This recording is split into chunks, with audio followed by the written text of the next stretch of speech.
T'arrives à faire du vélo sans roulette? Bah oui. C'est pas vrai?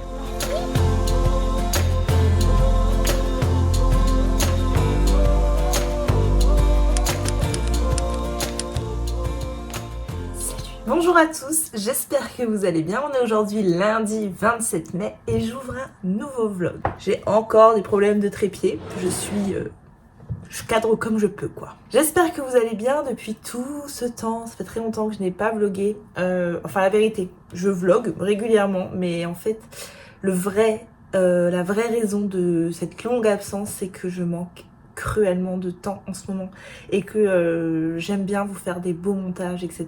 Et que du coup, j'ai pas le temps en ce moment de faire mes montages.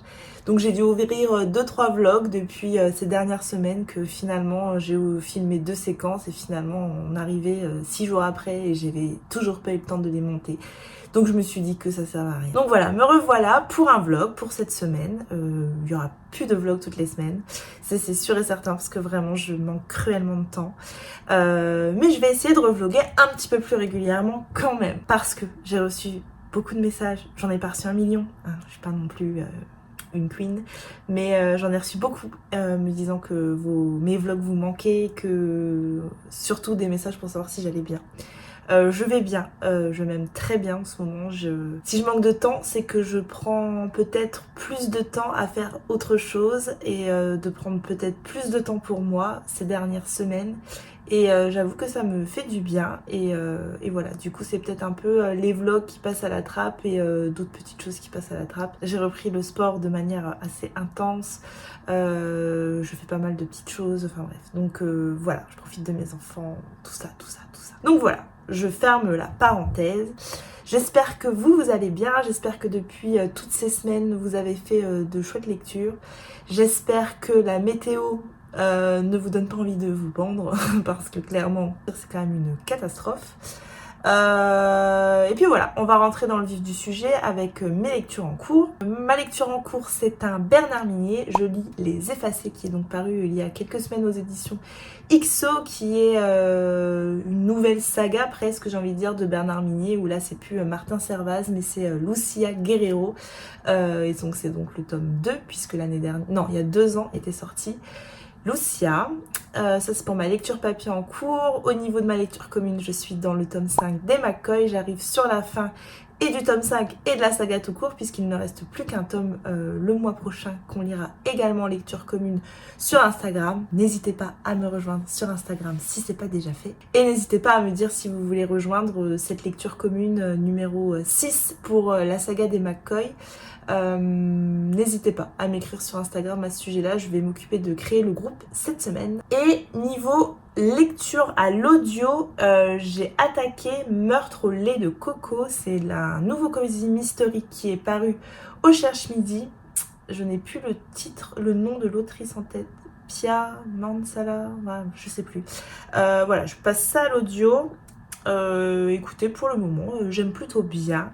Même si je trouve que ça ressemble quand même pas mal à Anna Svensson, parce que le lien avec la cuisine, en fait, tout simplement, tu fais vite le rapprochement, même si ça se passe pas du tout dans le même endroit, même si voilà, il y a beaucoup de choses qui sont différentes, mais voilà, c'est une enquêtrice qui est très proche de sa famille, etc.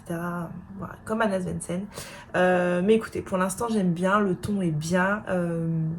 J'ai hâte de voir où ça nous mène. Sinon, vous l'avez vu en ouverture de ce vlog, j'ai dévoré en 24 heures ce week-end le dernier Taylor Jenkins Reid, je sais toujours pas comment on dit, je saurais jamais. Les Vrais Amours, qui est donc un livre qui paraîtra le 5 juin aux éditions Charleston. Ce livre-là, c'est l'histoire de Emma Blair. Emma Blair, en fait, au début du roman, elle est à un dîner, un repas de famille, pardon. On est plutôt sur la journée, on n'est pas à un dîner. Elle est à un repas de famille, elle est avec son fiancé, dont elle semble très amoureuse. Elle a ses parents avec elle, sa sœur. Voilà, un repas de famille pour l'anniversaire de son père.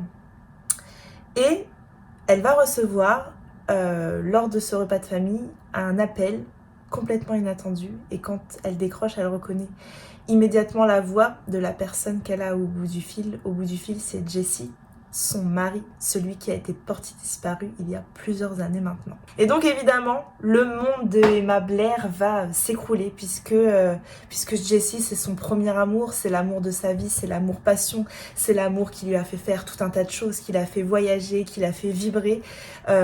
C'était l'amour de sa vie et en fait, voilà, il a eu un accident, un crash d'hélicoptère et il a été porté disparu. Supposé mort puisque voilà, tous les autres passagers de cet hélicoptère sont morts. Donc voilà, il avait été jugé mort. Évidemment, elle va sombrer dans une tristesse infinie, elle va sombrer dans une espèce de dépression et puis finalement, elle va se reconstruire. Elle va se reconstruire et elle va rencontrer un homme, enfin rencontrer quelqu'un qu'elle connaissait déjà et elle va se rendre compte qu'elle peut de nouveau tomber amoureuse. Ce roman, il est bien construit, comme toujours, j'ai envie de vous dire, avec cette autrice-là. Elle sait construire ses romans. On est dans le présent, on retourne très loin dans le passé et puis on revient petit à petit au présent avec sa reconstruction. Puis ce fameux Sam dont elle va finalement tomber amoureuse, elle va changer. Et en fait, quand Jessie va réapparaître, évidemment la grande question c'est qu'est-ce qu'on fait, parce qu'en fait d'un coup t'as deux amours dans ta vie et qu'est-ce que tu fais, comment tu fais. Et je trouve qu'elle le fait très bien ici. J'ai moins peut-être, c'est pas l'immense coup de cœur que j'avais eu pour les 7 maris d'Evelyn Hugo.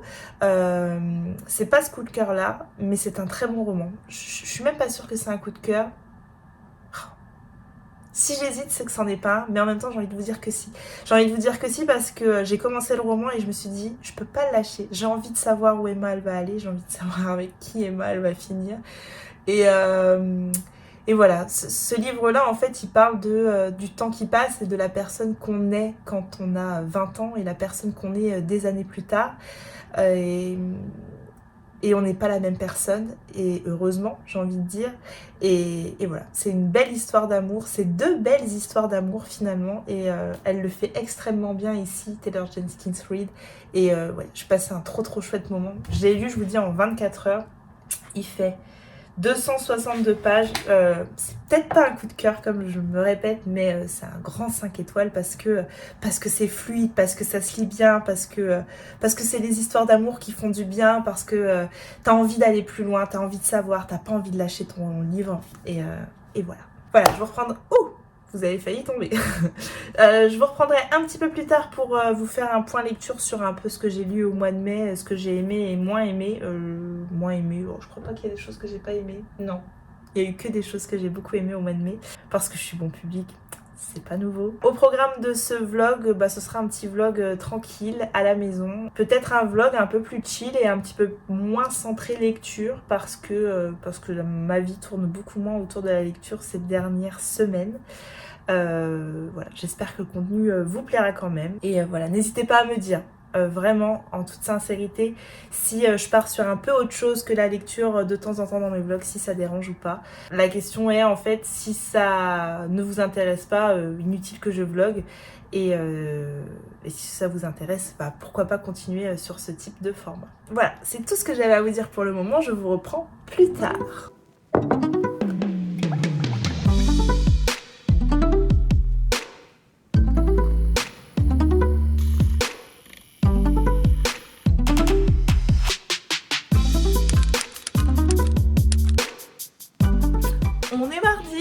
J'ai reçu plein de trucs, alors je vais les ouvrir avec vous. D'abord, j'ai reçu un petit truc pour les garçons. Et je l'avais choisi dans le catalogue Gauthier Languero. Il s'agit d'un album jeunesse, Le Jardin des Fées. Mimi n'a qu'un rêve, que des fées habitent son jardin. Pour cela, elle en est sûre, il doit être parfait. Mais qu'est-ce qu'un jardin parfait pour une fée? J'ai vu que de très beaux retours sur cet album jeunesse sur Instagram. Donc voilà, on va regarder à ça. Un message écologique dans une histoire féerique. Voilà, parution le 28 février, dès 3 ans, prix 16,95. Merci aux éditions Languero pour l'envoi. Ensuite, c'est une deuxième pochette pour les garçons. Nous avons Je découvre avec les autocollants La Jungle. Ça me vient des éditions Flammarion, tout ça, Père Castor. Il me semble que j'en avais pris 2. Ah oui, c'était autre chose pour Owen. Donc ça sera pour Nono, avec des stickers, hein. Le grand classique, mais le truc qui marche toujours à fond. Pour Owen, j'ai pris Je suis en CP, super bloc J'ai trop de mal. Énigme, activité, différence, labyrinthe, ombre. Voilà, ce sera plein de petites choses à faire. Ça, c'est en prévision des vacances dans le camping-car. Je pense que ça devrait lui plaire. Et 2 livres pour Owen, les super copains, les fameux lectures du CP. Donc là, on passe au niveau 3. Le niveau 3, c'est je lis tout seul. Le niveau 1, c'est je commence à lire. Niveau 2, je lis presque seul. Et le niveau 3, je lis tout seul. Il avait déjà commencé ces livres-là. Là, on est sur le tome 7 et 8, donc il doit en manquer entre-temps. Mais écoutez, c'est pas grave, on a l'anniversaire de Zélie. Et randonnée en famille. J'ai grand espoir que celui-ci leur donne un peu plus envie de randonner. Parce que la marche avec les garçons, c'est quand même pas easy, quoi. Donc voilà, un très grand merci aux éditions Flammarion pour l'envoi de tout ceci. Et j'ai 2 petits paquets, et là, je ne sais pas ce que c'est. Ça doit être Phileas.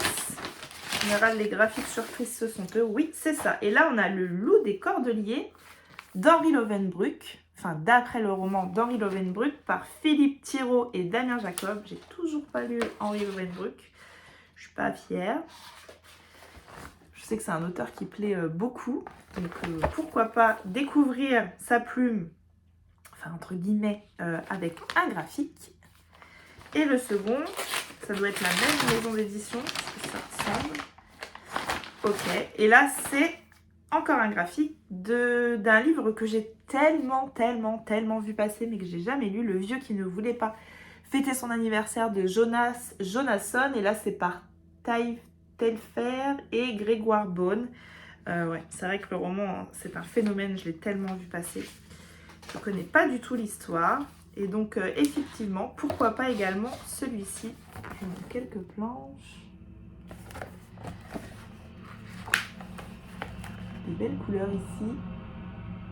Donc voilà, pour mes réceptions graphiques, un grand merci Phileas pour l'envoi. J'ai ouvert tout ce que j'avais à ouvrir. Oh bah dis donc. Au programme du jour, je vais déjeuner ce midi avec ma petite sœur. Et puis j'irai au sport en tout début d'après-midi. Et puis voilà, ce matin travail, cet après-midi travail pour le restant de la journée. J'ai des chroniques à écrire, je suis un peu en retard. J'avais réussi à avoir un rythme génial où dès que je terminais un livre depuis quelques semaines, j'écrivais la chronique. Et là j'ai 4 chroniques de retard, donc rien ne va plus, il va falloir que je les écrive. Je vais essayer de faire ça. Non, je vais faire ça cet après-midi. Je vais arrêter de procrastiner et je vais le faire cet après-midi. Et puis voilà. J'ai commencé à monter le vlog, donc c'est une bonne nouvelle. Ça veut dire que celui-ci sortira très certainement. Qu'est-ce que je voulais vous dire? Oui, je dis dans le vlog que ça va être un vlog chill à la maison. Mais pas du tout. En fait, pas du tout, puisque ce week-end, je vais à Paris, puisque c'est la Garden Party Charleston. Voilà, je vais revoir plein de monde. Je vais revoir Estelle, Flo, je vais revoir Pascal, Louise. Je suis trop contente de retrouver tout ce petit monde-là à Paris. Ça fait tellement longtemps, en fait. C'est vrai que les quais du Polar, cette année, ça m'a manqué. Mais niveau organisation, ça n'a pas été simple. Et puis voilà, je crois qu'en fait, depuis le village de Noël Charleston, je n'ai pas fait d'événement. Et ça fait du bien de revoir du monde. Donc voilà, et puis sinon, qu'est-ce que je peux vous dire d'autre? Niveau série, j'avais attaqué une série, je sais pas si je l'avais déjà attaqué dans le dernier vlog, j'avais attaqué Good Girls. Alors voilà, c'est une série avec 3 femmes, on est aux États-Unis, et ce sont 3 femmes, 3 amies. Enfin, il y a 2 sœurs et une amie qui se retrouvent à un moment donné de leur vie où en fait financièrement pour les 3 ça ne va pas du tout. Alors chacune pour une raison différente, elles ont besoin d'argent. La première, elle a besoin d'argent parce que sa fille est très malade et je crois qu'il y a besoin d'une greffe de rein ou je sais plus exactement ce qu'elle a, mais voilà, ça coûte extrêmement cher et elle a besoin d'argent. Une autre, c'est parce que son mari a fait n'importe quoi et puis finalement il s'avère qu'ils vont perdre leur maison et tout ce qu'ils ont. Et puis la dernière, c'est parce que elle a besoin de payer l'avocat pour pouvoir prétendre à la garde de sa fille. Et puis l'une d'elles lance un peu comme ça en rigolant oh bah écoutez, on a qu'à braquer une banque ou braquer un supermarché. Et bien finalement elles vont le faire. Elles vont le faire et le gros problème c'est que quand elles braquent ce supermarché, d'une, quelqu'un les reconnaît et ensuite va commencer à les faire chanter. Et de deux, dans cet argent qu'elles braquent, ce qu'elles ne savent pas, c'est qu'elles vont braquer une partie de l'argent d'un gang. Donc voilà, ça commence comme ça, évidemment, tout va monter crescendo et les péripéties vont s'enchaîner. J'ai adoré la série, j'ai adoré les personnages, j'ai adoré l'humour. J'ai un gros crush sur les 3 actrices, je les trouve toutes géniales, toutes très complémentaires, elles apportent toutes quelque chose de super à la série. On l'a terminé, on est quel jour là? Lundi soir, on l'a terminé. Mais non, puisqu'on est mardi, on l'a terminé dimanche soir. La fin, mais quelle déception. Genre, en fait, ça finit, il pourrait y avoir un autre épisode derrière, quoi. Tu te dis, bah ça... J'ai regardé mon mari, parce qu'il l'avait déjà vu, lui, la série, mais il m'avait dit, oh, je vais la re-regarder avec toi. Je dis, mais c'est ça la fin? Il me dit, ouais, j'avais souvenir que la fin, c'était pas ouf. Ah non, la fin, c'est pas ouf. Alors, est-ce que c'est parce qu'on savait pas s'il y aurait une saison 5 ou pas? Ça clôture, on va dire, plus ou moins. Mais ça reste vachement ouvert, quoi. Et j'aime pas ça. Donc, voilà. On va dire que d'une série qui était 5 étoiles, c'est passé à 3 parce que vraiment, les fins éclatées, tu vois, c'est comme Game of Thrones. La fin, je pense que je ne m'en remettrai jamais. Donc voilà, et hier, du coup, on a attaqué Anthracite. C'est une mini-série sur Netflix en 6 épisodes. C'est une série française avec Camille Lou. Et c'est particulier, mais écoutez, pour le moment, j'aime bien. Là, on est plutôt sur voilà, une affaire... on est plutôt sur un thriller policier. En 1994, en fait, il y avait une secte. Et dans cette secte... le gourou se fait arrêter et en fait on se rend compte en rentrant dans les lieux qu'il y a eu une espèce de suicide collectif. Et là on est en 2024, donc 30 ans plus tard, et il y a des mystérieuses disparitions et il y a un homme qui se fait enlever et donc sa fille va venir pour enquêter sur la disparition de son père. Donc voilà, ce que je regarde en ce moment, Anthracite, on a regardé 2 épisodes hier, je trouve que c'est bien tourné, je trouve que les paysages ils sont dingues, ça se passe à la montagne, ça fait rêver. Et à côté de ça, t'as des images bien trash, je trouve. Enfin, pour mon niveau... Enfin, c'est mon seuil, tu vois. Faudrait pas que ça soit un peu plus trash. Mais écoutez, voilà, pour le moment, j'aime bien. Je vous en referai un petit débrief un peu plus tard. Voilà, c'est tout ce que j'avais à vous dire pour ce matin. Je vous reprends plus tard.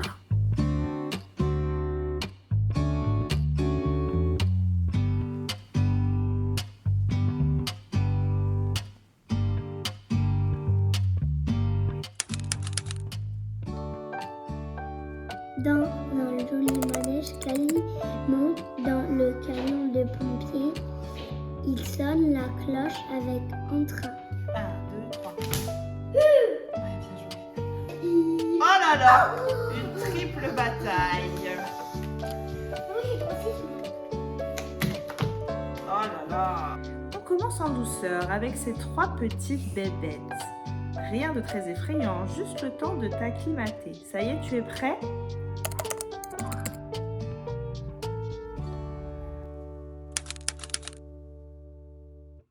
Je vous reprends, on est jeudi et je vous reprends pour vous parler un petit peu des lectures que j'ai fait au mois de mai. Je vais faire ça très brièvement.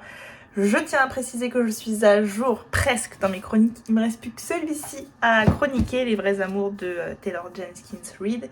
Et je serai à jour, donc je suis contente. Ici, c'est mes lectures de mai, je vous en parle tout de suite. Alors, premièrement, il y a déjà des chroniques qui sont sorties sur Instagram au cas où. Alors, il y a Une vie à t'attendre de Alia Cardin. Ça, c'est un livre que j'ai passé à l'audio. Alia Cardin, c'est une plume que j'aime vraiment beaucoup. Ici, c'est son premier roman et j'ai passé un chouette moment. C'est l'histoire d'une petite fille rose qui, à 6 ans, voit ses parents disparaître mystérieusement. On ne sait pas où ils sont. Et voilà, elle se dit que c'est pas possible, que ses parents n'ont pas pu l'abandonner, etc. etc. Mais voilà, c'est une petite fille qui va du coup se retrouver dans un foyer. Et puis un jour, elle va recevoir un mystérieux courrier, il me semble. Et ça va relancer en fait pourquoi ses parents ont disparu. Et elle va mener une sorte d'enquête, enfin pas vraiment une enquête, mais elle va commencer à avoir un début de réponse à ces questions. Et voilà, j'en dirai pas plus pour ce roman-là, mais j'ai vraiment beaucoup aimé. La plume d'Alia Cardin, c'est une plume très sensible, très humaine, qui fait du bien. Je l'ai passé à l'audio et j'ai passé un très bon moment. Ensuite, j'ai lu Promis juré de Isabelle Lagarrigue. Promis juré, en fait, c'est l'histoire de 3 personnes qui, un jour, vont recevoir ce fameux courrier pour devenir juré d'assises.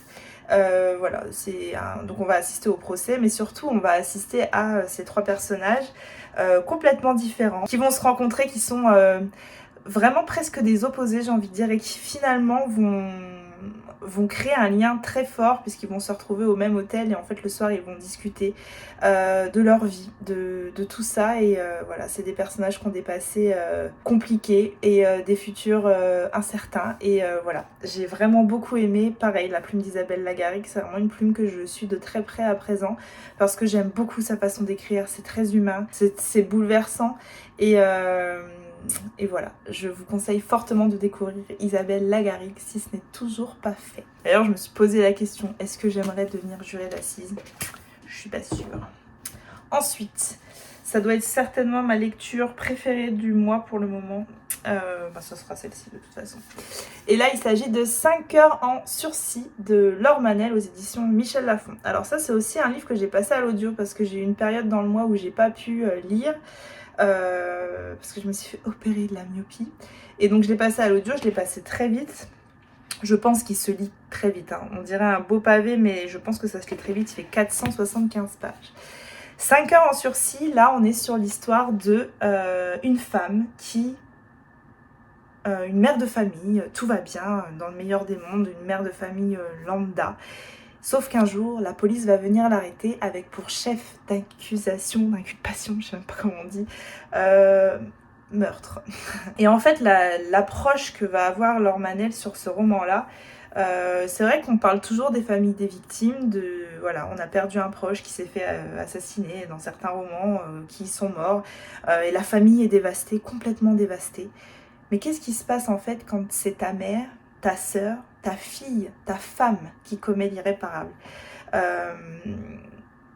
Ici, le suspense n'est pas de savoir si elle a vraiment commis le meurtre ou pas, en fait, cette femme. C'est d'être dans... Parce qu'en fait, elle n'a pas la parole, cette femme, du tout, dans ce roman. Du tout, presque. Mais voilà, on va être dans la tête de ces enfants qui, évidemment, ne croient pas que leur mère puisse commettre un meurtre. Dans la tête de ce mari qui, petit à petit, va apprendre plein de choses et de pourquoi elle a tué cette femme et de tout ce qu'en fait sa femme, de tout ce qu'il ne savait pas lui sur sa femme, de cette mère qui défendra corps et âme sa fille jusqu'au bout et de cette sœur qui savait peut-être certaines choses et qui se dit qu'elle aurait peut-être dû agir. J'ai vraiment adoré en fait me trouver dans l'autre camp en fait, entre guillemets, d'être dans voilà, de là où il y a eu le problème et de cette famille qui malgré tout est aussi dévastée. En fait, cette fille voit sa mère aller en prison, elle perd aussi sa mère. Voilà, je pense que vous avez compris où je veux en venir. J'ai adoré cette lecture, j'ai passé un excellent moment parce que Laure Manel, je crois qu'il était fait pour elle, ce roman-là. Elle parle tellement bien des sentiments humains comme on les lit pas habituellement dans les romans et franchement je vous conseille de foncer sur ce roman de Laure Manel que j'ai adoré. Ensuite j'ai lu un Julien Sandrel. Julien Sandrel, ça faisait très longtemps que j'avais pas lu parce que j'avais lu 2 romans de lui qui sans mentir m'ont pas laissé un souvenir impérissable. J'avais lu le premier, je me rappelle jamais du titre, mais j'avais lu l'autre qui a été adapté cette année au cinéma avec Audrey Lamy. Et j'étais un peu restée sur ma faim sur ce roman-là. J'en avais lu à l'époque que des chroniques dithyrambiques. Et c'est vrai que moi, j'avais eu du mal à y croire en fait, à ce roman-là. Donc en fait, ça fait des années que j'ai pas lu Julien Sandrel. Et là, je vois ce roman au catalogue Calman Levy. Je me dis, allez, je retente un Julien Sandrel, ça fait longtemps, c'était ses premiers romans, c'est peut-être différent. Après, ses premiers romans, ils sont pas mauvais, hein, c'est pas du tout ce que je dis juste qu'ils étaient pas pour moi. Bref, je prends celui-ci, donc Beaucoup d'amour et quelques cendres, et je commence ce roman, et là, en fait, c'est l'histoire de... donc on a 5 personnages principaux, on a un couple de retraités qui sont très amoureux, etc., mais qui n'ont jamais fait leur voyage de noces. Et un jour, ils reçoivent par hasard un courrier où on leur dit qu'ils sont sélectionnés pour faire une chasse au trésor aux États-Unis parce que voilà, ils font beaucoup de randonnées et voilà, ils sont sélectionnés pour cette grande chasse au trésor qui se passe aux États-Unis, le billet d'avion, tout est payé et voilà, ils peuvent partir. Évidemment, d'autres personnages reçoivent ce même courrier. On a Lucia, je sais plus, oui c'est ça. Lucia, qui elle est une jeune femme qui vit en Espagne, qui est enceinte, qui vit en coloc, et qui en fait, le roman commence avec elle, et qui en fait se voit se faire mettre à la porte de sa coloc parce qu'en fait Lucia elle a pas de thune, elle arrive plus à payer sa coloc. Les colocs lui disent écoute c'était pas non plus prévu dans le contrat qu'il y a un gamin qui arrive à un moment ou à un autre, donc voilà, en fait tu dégages. Et coup de grâce, elle reçoit ce courrier et elle se dit qu'elle a rien à perdre et qu'elle aussi, elle va partir aux États-Unis. Après il y a Max. Max lui, il fait un métier un peu particulier, il est disperseur de cendres et pareil, lui ça va pas bien dans sa vie, on va très vite savoir le pourquoi du comment cet homme est profondément malheureux. Et pareil, il se dit que c'est l'occasion de disperser des cendres d'une manière un peu plus particulière que de partir faire cette chasse au trésor. Et pour terminer, on a Hortense. Et elle, Hortense, depuis quelque temps, elle se fait... elle est victime d'un maître chanteur et voilà, on la menace, etc. On menace de révéler des choses qu'elle a faites. Évidemment, ce courrier tombe à pic et elle part également. Et donc voilà, tous les 5 ils se retrouvent à San Francisco où cette chasse au trésor commence. Ils vont avoir avec eux un espèce de guide un peu bizarre sur qui ils vont faire des recherches et sur qui ils vont découvrir que tout ne tourne pas rond. Tout va vite dérailler parce qu'il va se passer tout un tas de choses bizarres.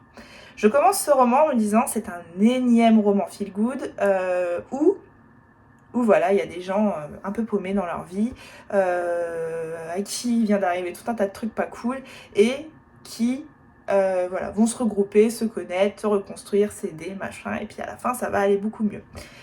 Mais non, c'est tellement plus que ça. J'ai fini ce roman en larmes, tellement c'est intense, tellement c'est beau, tellement je ne m'attendais pas à la tournure qu'a pris le roman. Je m'attendais pas du tout à cette histoire-là. Il est venu complètement me cueillir, Julien Sandrel, et j'ai adoré. J'ai vraiment adoré ma lecture. Je ne saurais pas quoi vous dire de plus parce que je peux pas vous dire c'est quoi le sujet principal du roman parce qu'évidemment je vous spoil le truc.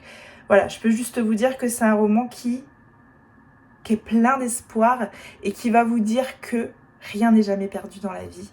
Et c'est beau et sa plume elle est vraiment magnifique. Il y a vraiment un truc dans cette plume. Et là je me dis qu'il faut que je lise les anciens Julien Sandrel parce que je suis peut-être passée à côté de plein de choses. Il m'en reste encore 3. Un Jenny Colgan, Au-delà des nuages. Voilà, Jenny Colgan, là c'est du vrai feel good. Mais c'est du feel good qui fait du bien, du feel good que j'aime bien. Là elle s'attaque à une jeune femme qui s'appelle Morag. Et Morag, elle est depuis, dans sa famille depuis des années, on est pilote, d'illustres pilotes. Et Morag, elle va suivre un peu la lignée de sa famille, elle est devenue pilote. Et puis un jour, il va y avoir un malheureux accident en avion. Et ça va venir complètement la tétaniser et complètement la bouleverser. Alors elle va avoir des tests à refaire à la suite de ça, etc. Elle va rencontrer quelqu'un. C'est vraiment le big crush, elle s'entendait pas du tout à ça, etc. Et un jour, malheureusement, alors qu'elle avait un petit peu son chemin qui commençait à reprendre vie convenablement, il y a la femme qui s'occupe de son grand-père, je crois. C'est pas son grand-père qui l'appelle, c'est cette femme-là. Et qui lui dit, écoute, ton grand-père il va pas bien et il faut que tu viennes...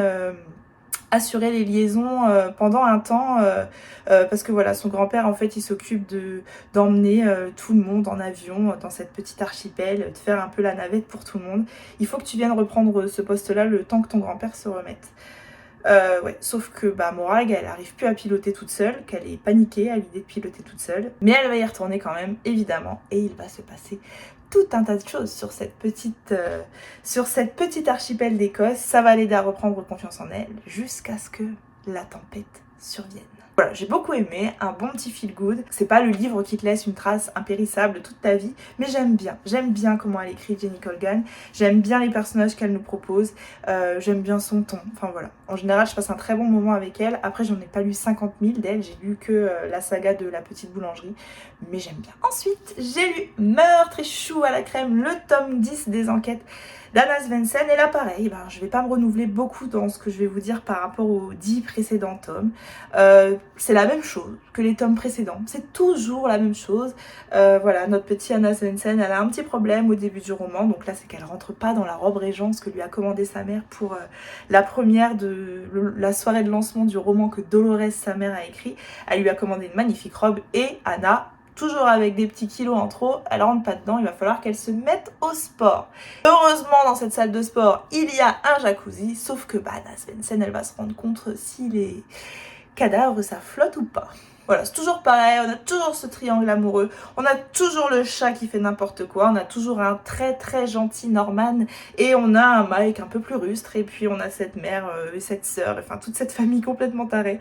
Mais voilà, je les adore. Voilà, c'est ma petite série cosy que j'aime bien, qui me fait du bien. Je pense que si les 50 tomes sont pareils, je m'ennuierai jamais. Voilà, j'adore Anna Svensson. Pour finir, j'ai écouté aussi, celui-là je l'ai également passé à l'audio, Le secret d'Elena de Lucinda Riley. Ça c'est un livre que Cécilia m'avait offert, donc je te remercie si jamais tu passes par là. Un livre un peu différent, je trouve, des autres romans qu'avait proposé Lucinda Riley. Là on va être sur une jeune femme qui s'appelle Elena et qui va hériter de Pandora, une magnifique demeure à Chypre, et en fait elle va y retourner avec cette fois-ci mari et enfant, parce qu'elle était venue là il y a 25 ans, et il y a 25 ans elle avait vécu l'été d'une adolescente avec un grand amour, etc., etc. Elle revient 25 ans plus tard pour faire découvrir tout ça à sa famille, sauf que ce grand amour, lui, il est toujours là, et que ça va soulever et que ça va réanimer des secrets, des non-dits. Et voilà, elle a un très lourd secret, Elena. Je m'attendais pas du tout à ce secret, et c'était vraiment très bien. J'ai passé un excellent moment, parce que voilà, Lucinda Riley, elle sait faire tout ça. Elle le fait à la perfection. Les secrets de famille, c'était son truc, et c'était trop bien. C'est une belle petite brique, celui-ci. J'ai mis longtemps à l'écouter. Je sais pas combien de temps j'ai mis, je pourrais pas vous dire. Voilà, 625 pages, mais je me suis pas du tout ennuyée, en tout cas une seule seconde, à cette lecture audio. Vraiment, c'est un livre estival à souhait, parce qu'en fait on est voilà, elle va retourner dans cette demeure, mais elle va emmener du monde avec elle. C'est un peu la villa de vacances où tout le monde se prend le chou, tout le monde se rabiboche, les repas, les soirées, les choses comme ça, voilà. Vraiment estival à souhait. Si vous voulez une lecture pour cet été, celui-ci, je peux que vous le conseiller. Voilà, ça c'était ce que j'ai lu au mois de mai. En plus, le Taylor Jenkins Reid dont je vous ai parlé. Et puis le McCoy, qu'il faut que je termine. On est 30, je suis un peu à la bourre. Vraiment le style de... Je suis ce style de personne qui organise des lectures communes avec un découpage et qui est toujours à la bourre. Voilà, je pense que c'est tout ce que j'avais à vous dire pour le moment, et bien je vous reprends plus tard. On est toujours jeudi et on est pendant midi, je vous reprends. J'ai un petit peu avancé pendant midi sur mon tome McCoy. J'en suis à la page 300 et il fait combien de pages? 500. Donc voilà, il me reste 200 pages à lire, mais ça se lit très vite. Je devrais le finir aujourd'hui ou demain. J'aime vraiment beaucoup cette saga McCoy là, mais je vous en ai déjà parlé dans les vlogs précédents. Le 5e tome, il est un petit peu différent. On est un petit peu moins dans les clans, on est avec un membre de la famille qui a quitté le monde clanique normalement et qui là se voit contraint de revenir. Et écoutez, c'est toujours pas mal du tout. Mais je vous en parlerai dans le prochain vlog, parce que j'ai fait du montage pendant midi et je pense que le vlog que vous êtes en train de regarder atteint facilement les 30 minutes et que je préfère les vlogs un peu plus courts. Donc je vais clôturer ici celui-ci et j'en ouvrirai un demain pour mon petit week-end à Paris, que je continuerai certainement quelques jours après mon retour dimanche. Donc voilà, j'espère que ce petit vlog vous aura plu. Comme d'habitude, n'hésitez pas à prendre le temps de liker, commenter, partager, etc., etc. Et puis moi, je vous reprends très vite, promis, pour un prochain vlog. Je vous fais des bisous, à bientôt, bye.